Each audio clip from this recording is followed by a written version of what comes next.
siapakah pelaku dari peristiwa G30S itu.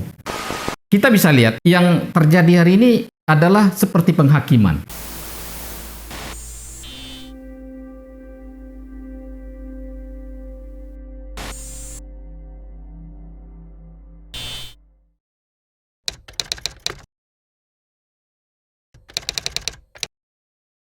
Sebagai seorang sejarawan, kita melihat peristiwa G30S PKI itu merupakan sebuah peristiwa yang menunjukkan pada seorang sejarawan bahwasanya setiap fakta sejarah itu belum tentu dia menghasilkan fakta keras. Tetapi bagi negara, peristiwa itu perlu menjadi sebuah monumen untuk memperingati adanya sesuatu yang dianggap menyimpang dalam kesepakatan berbangsa dan bernegara. Sebagai seorang sejarawan, peristiwa yang terjadi tahun 1965 itu banyak sekali mengandung misteri-misteri. Mulai dari misteri siapakah pelaku dari peristiwa G30S itu. Apakah dia dari kalangan Partai Komunis Indonesia? Apakah dia berasal dari TNI? Apakah ini ada faktor dari pengaruh dari luar atau CIA dan lain sebagainya? Nah, bagi seorang sejarawan, semua fakta itu, semua dari gambaran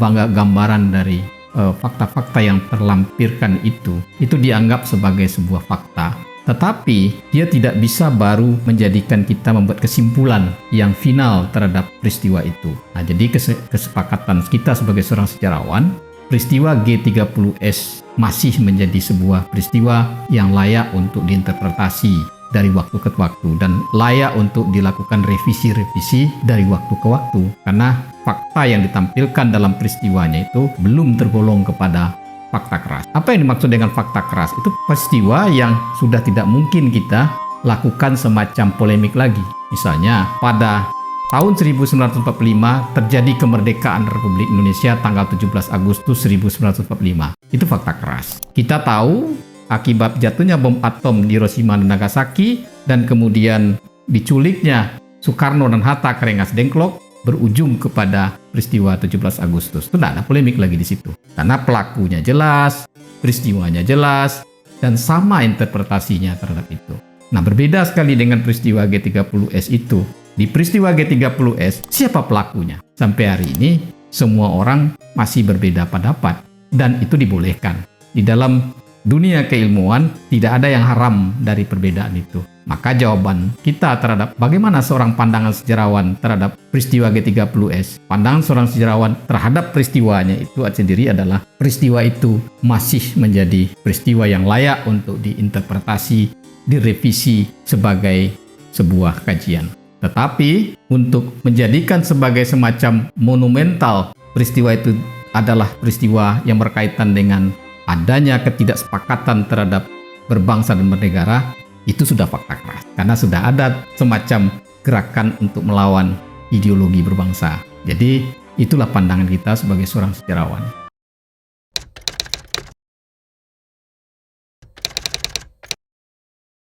Nah, ini yang menarik. Di dalam konsep sejarah, kita sebetulnya tidak ada istilah namanya pelurusan. Pelurusan itu artinya sesuatu yang dibikin sebelumnya adalah sesuatu yang tidak lurus atau tidak benar. Apabila kajian suatu peristiwa diolah secara metodologi keilmuan, maka kajian itu tidak bisa kita anggap tidak benar. Tetapi masih bisa pula kita sebut sebagai sesuatu yang perlu direvisi dari tahun ke tahun. Maka di dalam konsep keilmuan sejarah, kita tidak mengenal istilah lurus dan tidak lurus. Yang kita kenal adalah suatu peristiwa layak untuk ditulis dan kemudian layak pula untuk diperdebatkan. Nah, hasilnya apabila sesuatu peristiwa itu atau suatu objek sejarah itu ditelusuri dengan metodologi yang sudah benar, maka kesimpulan dari seorang sejarawan tadi terhadap temuannya itu sudah layak kita sebut sebagai peristiwa yang benar. Saya kira persoalan pelurusan yang dimaksud itu yang berkembang di dalam masyarakat itu bukan kaitannya kepada konsep keilmuan, tetapi konsep pelurusan yang diakibatkan adanya monopoli konsep yang dilakukan pada periode tertentu di dalam suatu peristiwa sejarah terhadap peristiwa tertentu. Nah, yang kita maksud dalam peristiwa G30S mungkin yang kalian maksudkan adalah bagaimana peristiwa strip miring PKI? Apakah yang lama itu tidak lurus? Inilah persoalannya. Sebetulnya di dalam konsep keilmuan sejarah, pemakaian konsep peristiwa G30S strip miring PKI di dalam konsep keilmuan tidak salah. Tidak ada yang salah di situ. Tetapi tidak pula dikatakan itu sebagai sebuah berhala yang tidak boleh dilakukan revisi. Boleh apabila kita menemukan fakta yang lebih bagus dari peristiwa yang sebelumnya. Kenapa? Karena kesimpulan terhadap pemakaian peristiwa G30 miring strip miring PKI pada waktu itu juga sudah dilakukan penelitian, penelusuran oleh orang pada waktu itu dengan cara memakai metodologi sejarah yang saya pikir tidak salah juga. Nah, tetapi apakah peristiwa itu sudah mati sebagai sebuah kajian? Saya mengatakan itu tidak mati. Kenapa? Karena memang secara historis kita menemukan adanya peristiwa-peristiwa yang perlu kita interpretasi lebih tajam lagi. Jadi, saya tidak terlalu setuju penyebutan istilah pelurusan. Tetapi yang kita sebut adalah peristiwa G30S itu sampai hari ini masih menjadi sebuah misteri dan sangat menggelitik para sejarawan untuk membuka tabir sesungguhnya dari peristiwa itu. Itulah jawaban yang paling pas. Karena istilah pelurusan seolah-olah kita menjas pula temuan yang sudah ditemukan orang sebelumnya itu adalah tidak benar. Tetapi kita tidak pula menyalahkan 100% orang melakukan tindakan kalimat pelurusan sejarah itu. Kenapa? Karena memang ilmu sejarah pada kurun waktu tertentu di Indonesia ini memang pernah terkooptasi oleh kepentingan-kepentingan politik tertentu. Saya kira mungkin di situ jawaban yang pas untuk soal ini. Nah, tidak sesuatu yang unik, tidak sesuatu yang aneh itu dalam dunia keilmuan. Kenapa? Karena sebetulnya kalau kita lebih jeli lagi melihat dari filosofis keilmuan dari orang yang melakukan pembantahan terhadap historiografi sejarah yang terbit pada Orde Baru adalah karena mereka merasa temuan-temuan pada masa Orde Baru itu terlalu homogen. Nah, ini persoalannya di situ sesungguhnya. Jadi secara keilmuan kita melihat pada masa Orde Baru itu, historiografi kita yang boleh tercover keluar adalah yang temuannya harus sesuai dengan patron Orde Baru pada waktu itu. Nah, padahal secara akademik, temuan-temuan bahwasanya peristiwa yang kita maksud G30S itu di kalangan kampus sudah menjadi polemik juga, tetapi tidak bisa untuk terpublis keluar. Karena pada waktu itu, apabila ada temuan sejarah yang terlalu jauh menyimpang dari kepentingan Orde Baru pada waktu itu, maka tidak mungkin untuk diterbitkan. Nah, persoalannya di sini. Pada waktu Orde Baru itu, dan akhirnya kita menemukan dalam catatan historiografi kita, ketika kita mengkajinya secara historiografis, kita menemukan semacam homogenitas temuan gitu kan. Sebetulnya pada masa itu yang kurang pas secara keilmuan. Kenapa? Tidak mungkin suatu peristiwa yang faktanya masih tergolong belum keras akan menemukan satu persepsi saja, satu perspektif saja. Tidak mungkin. Jadi adanya homogenitas temuan pada waktu itu diakibatkan dari adanya kekuasaan yang terlalu besar yang masuk ke dalam keilmuan sejarah itu sendiri. Sehingga dalam kalangan ilmu sejarah pada waktu itu ada dua faksi itu yang kita kenal. Ada yang kita sebut dengan faksi sejarawan istana, ada faksi yang sejarawan dalam artian saintifik itu sendiri. Karena memang temuan yang kalangan istana ini harus sesuai dengan keinginan pemerintah. Di sana larinya itu. Jadi yang Anda sebutkan itu tadi larinya ke sana. Tapi ada juga yang lebih menarik juga selain itu. Apa itu? Perkembangan filsafat keilmuan juga akhirnya menyentuh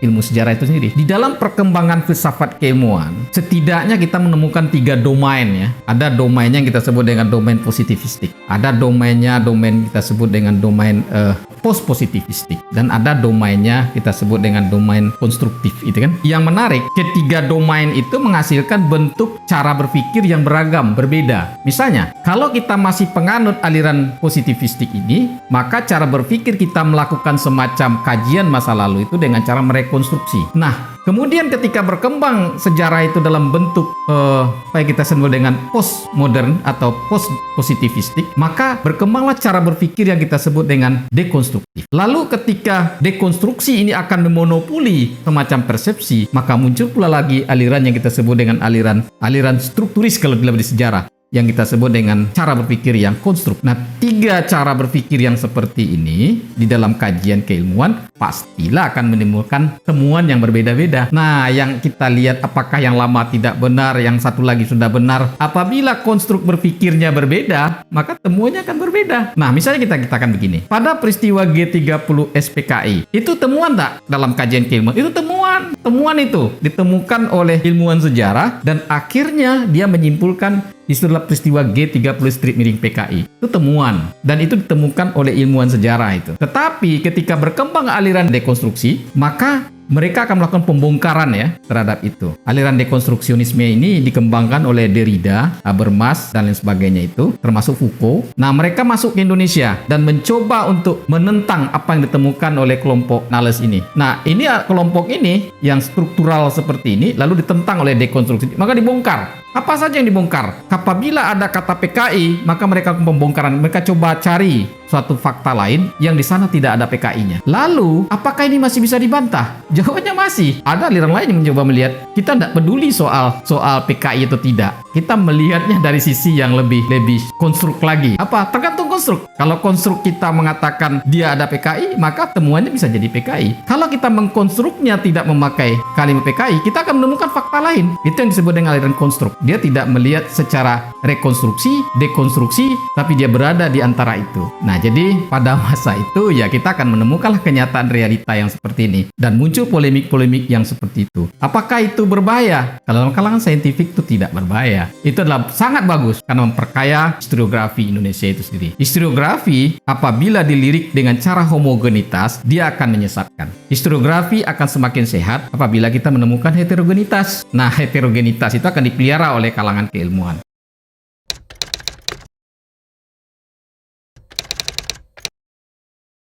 Nah, ini yang harus kita hati-hati dalam melihat fakta yang masih belum keras di dalam suatu kajian sejarah. Apabila kita simpulkan secara menjadi sebuah berhala, itu akan berbahaya. Akan terjadi polemik yang terus-menerus dan bangsa ini berkutat kepada hal-hal yang tidak substansi jadinya. Sebetulnya, kita bisa lihat yang terjadi hari ini adalah seperti penghakiman. Penghakiman di masa Orde Baru, kelompok yang merasa tertuduh terhadap PKI ini merasa dihakimi. Kita bisa lihat, apakah peristiwa G30 SPKI yang dituduhkan kepada orang yang hari ini kita anggap tertuduh dari peristiwa itu, apakah benar orang itu? Jawaban kita kan tidak juga. Saya contohkan begini. Saya aja sebagai individu berasal lahir dari suatu wilayah yang kita sebut daerah yang pada tahun 1960-an itu sebagai basically PKI. Kita contohkan itu. Ini sebuah contoh ya. Basically PKI. Daerahnya di Sungai Sariak, Tujokoto. Nah, pada masa tahun 1980-an ada suatu program yang dilakukan oleh pemerintah Republik Indonesia untuk mengikatan dinaskan mahasiswa-mahasiswa Indonesia. Saya terundang untuk itu. Tetapi pada masa Orde Baru itu kita mengenal istilah SKBD, SKBL.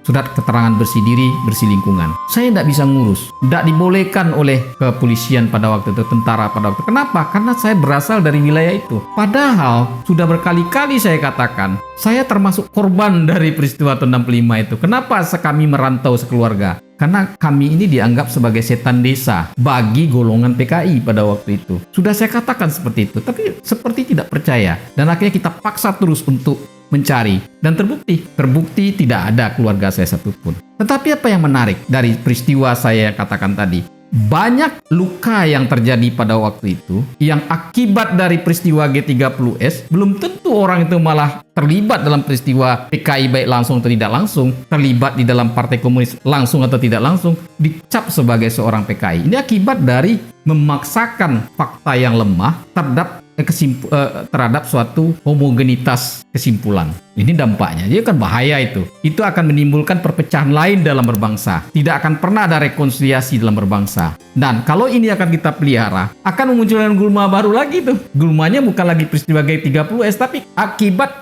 keturunan-keturunan orang yang merasa terkorbankan dari peristiwa PKI. Saya contohkan saja. Di tahun 1965, ada yang menganggap mempersepsikan peristiwa itu dilatar belakangi oleh kelompok ketentaraan yang dianggap dekat dengan PKI. Tetapi di antara yang tertuduh, ada juga di antara mereka yang justru tidak tahu menahu tentang PKI. Karena sudah berkulindannya kepentingan penghukuman itu terhadap orang yang terlibat atau musuh politik bagi Orde pada waktu itu.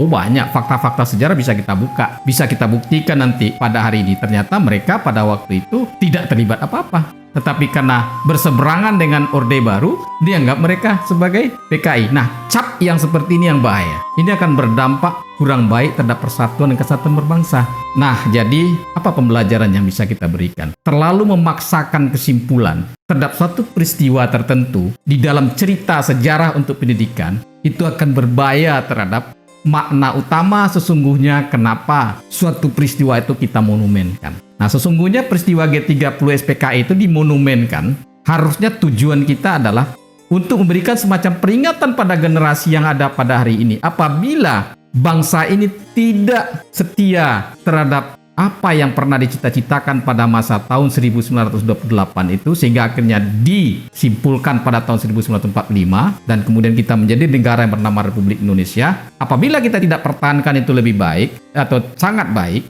maka akan muncullah dendam-dendam sosial yang seperti ini. Inilah yang berbahaya. Sesungguhnya ini lebih baik. Pada peristiwa G30S itu target kita adalah memonumenkan itu. Apabila kita tidak waspada terhadap ide berbangsa dan bernegara ini, maka kita akan dimasuki atau disusupi oleh ideologi-ideologi lain yang berbahaya untuk berbangsa dan bernegara. Nah, secara historis kita bisa melihat fakta yang sudah bisa kita sebut keras juga, yang namanya ideologi komunis, apalagi komunisnya internasional, itu memang tidak cocok dalam berbangsa dan bernegara. Kenapa? Karena negara kita ini dibentuk seperti cerita kita tentang nasionalisme, itu bukan atas nama internasional, tetapi atas nama Republik Indonesia yang berdiri tegak kukuh sebagai bangsa Indonesia. Bukan bagian dari internasional, bukan bagian dari ideologi lain yang menumpang terhadap ideologi berbangsa dan bernegara yang kita sebut dengan ideologi Pancasila itu. Seperti itu, kuncinya di sana. Jangan keluar dari ideologi itu. Kalau komunis internasional seperti itu, jelas dia keluar kita dari ideologi berbangsa dan bernegara yang ada Pancasilanya tadi. Dan komunis pun kalau tidak berbau internasional, juga sulit untuk berbaur di negara ini. Kenapa? Karena ada satu poin dari ideologi komunisme itu yang sulit diterima di dalam Pancasila, yaitu ateisme. Sementara Indonesia ini menganut aliran ketuhanan. Nah, ini fakta yang seperti ini yang mungkin agak perlu terus dilestarikan oleh bangsa ini agar kehidupan berbangsa dan bernegara bisa kita wariskan amai, damai, dan sejahtera.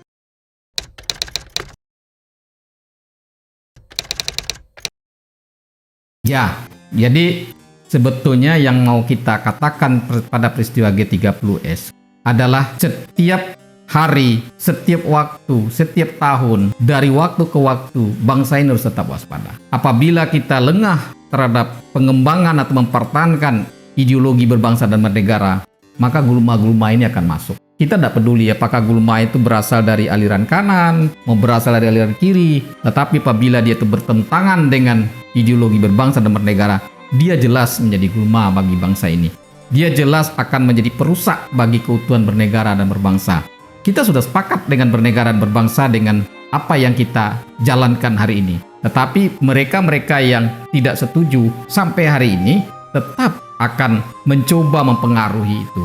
Dan itu sudah menjadi realita. Dan akan tetap menjadi realita pada masa kini, masa yang akan datang, dan masa yang akan datang lagi. Sampai tujuan mereka berhasil mereka wujudkan. Yang berbeda dengan tujuan kita tadi. Jadi sebagai warga negara, sebagai rakyat di Republik Indonesia ini, jadikanlah peristiwa pemberontakan itu bukan untuk belajar bagaimana cara memberontak, tapi jadikanlah sebagai suatu catatan bahwasanya negara ini didirikan bukan dengan jalan yang mulus, tapi berbagai onak dan duri yang sudah dilalui, termasuk peristiwa G30S itu tadi. Peristiwa G30S adalah puncak dari berbagai pemberontakan yang ada. Bukan hanya itu saja pemberontakan yang terjadi di Indonesia, tapi ada peristiwa